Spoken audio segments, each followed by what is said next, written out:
Good news that Hanoi just informed from the government and they planning about 2027 or next year, the supermarket will ban plastic bags. Oh, that's good. In Hong Kong, and they will try to push everybody to use another bag. So that's good news. But the online shopping creates another packaging issues, like the bubble wraps. Yes. I think that's the worst, the bubble wraps. Yeah, you can use paper instead, which is better, but you need to think about What household habits give the biggest zero waste bang for the buck?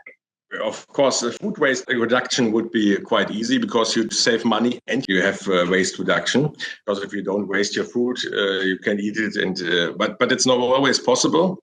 Of course, if you use less packaging, which is possible in some big cities, at least in Germany, I know that there are some shops where you can get your stuff without packaging. So that there is an hygiene issue maybe somewhere, but that's a very good waste reduction without losing any money or a lot of money, let's say.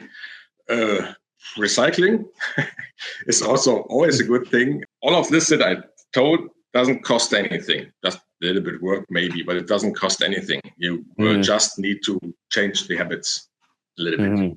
Packaging really has a very big impact on waste problems. In the very beginning, let's say in Hong Kong, there is a regulation. The shoppers, they cannot supply plastic bags anymore. Well, of course, if you pay more, they can supply you. At the very beginning, it's difficult. But once everyone get used to it, we all have a not a recycle bag, it's a reusable bag. Yes. Yeah, always with that. It could be also made from plastic, so that's not that a good use of plastic. If you have a reusable bag and you use it and use it and use it again, it will be there forever probably, and you can reuse it very often, and then that's no problem. Also a good use of plastic. Well, but the online shopping creates another packaging issues, like the bubble wraps. Yes. I think that's the worst, the bubble wraps. Yeah, you can use paper instead, which is better, but you need to think about paper is also not without problem, because at the end a tree has to fall to make packaging for an online packaging. So yeah, it's not easy. Still looking for alternative. So we need you to invent more products to replace the plastic. There's a lot of possibilities there. The food waste is relatively easy. We find a lot of influencer or people sharing the ideas. Even the banana peel could be a food. Is interesting. Okay, if you had. Okay, I didn't know to say but there are even as I see, there are some recipes also which normally, if you have leftovers together and you can put them together and make some nice meal for the fifth day of the week, just from the rest of the whole other week. So it was a thing in the past, also at least here in Europe, that there are even recipes. For example, the pizza. You probably know. The pizza was a rest recipe. So you just made some stuff there and then you put everything on there which was left over. Put it in the oven and eat it. So that was onions, some salami, some stuff, and then everything on it. And this was a rest recipe for Italian people. So therefore you can put everything on your pizza.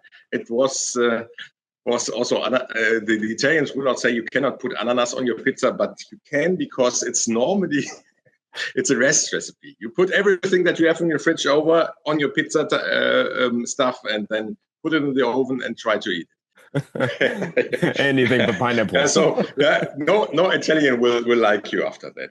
But right. It's at the end. At the end, there are also other soups or something where you put everything in there. And in the past, they were invented to put everything in it, and so it has to fit together. But you can probably reduce your food waste if you have this kind of recipes. You cannot put everything, of course, but a lot of stuff. If you eat good, then you can make a whole recipe there out of the wastes of the past. And I think it's a good thing, and you save money, and it's good for the environment.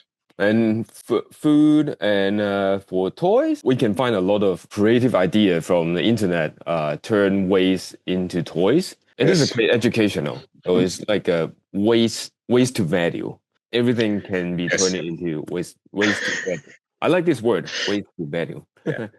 If you look at my daughter, if I look at my daughter and I see what she plays with, so I know that she also uses my old cardboards and the stuff that maybe it's even more interesting than your toy. But sometimes the ways that you have to put it together in a stuff together that it's interesting for the kids also to play with. Okay, you can make something out of it, but fantasy is also a thing that.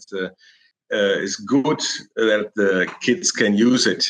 Yeah, they do it themselves. They sometimes use what you normally would say is waste to do some interesting place.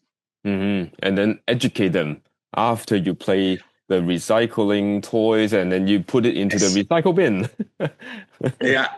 Actually, I learned it was not the case with me, so with my school time, but I learned in Germany the kids are even taught in school, even in the first class, that they have to and how they have to recycle.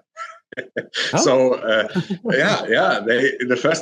so my daughter says, okay, this should be there and this should be there and so on. So probably also an education for the parents, but it's an interesting thing. So that's because I'm very sure that I didn't learn it in school, and that recycling was similar here this time.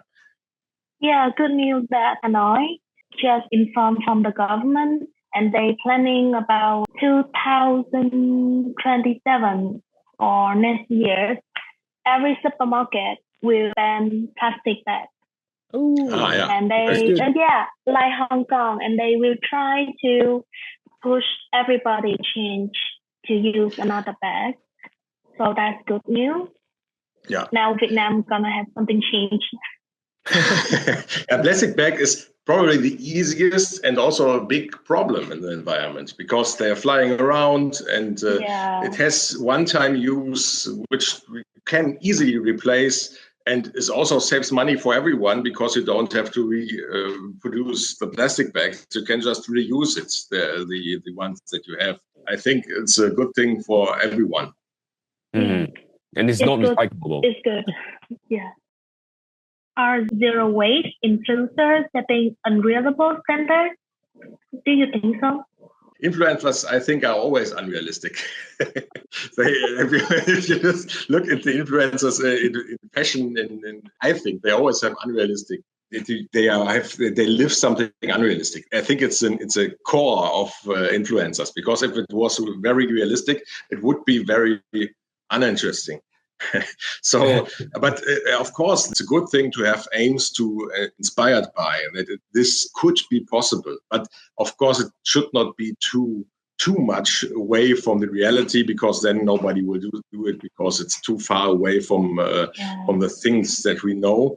But I think to be unrealistic is a core part of influencers. You just have to look at the pictures they show. If you have travel influencers, they always show pictures of very empty, for example, beaches, and in reality they are very crowded, and there you see the unrealistic. So also in fashion influencers, it's the same, and so I think that it's unrealistic. You cannot say it's a problem of environmental influencers. Someone needs to talk about it.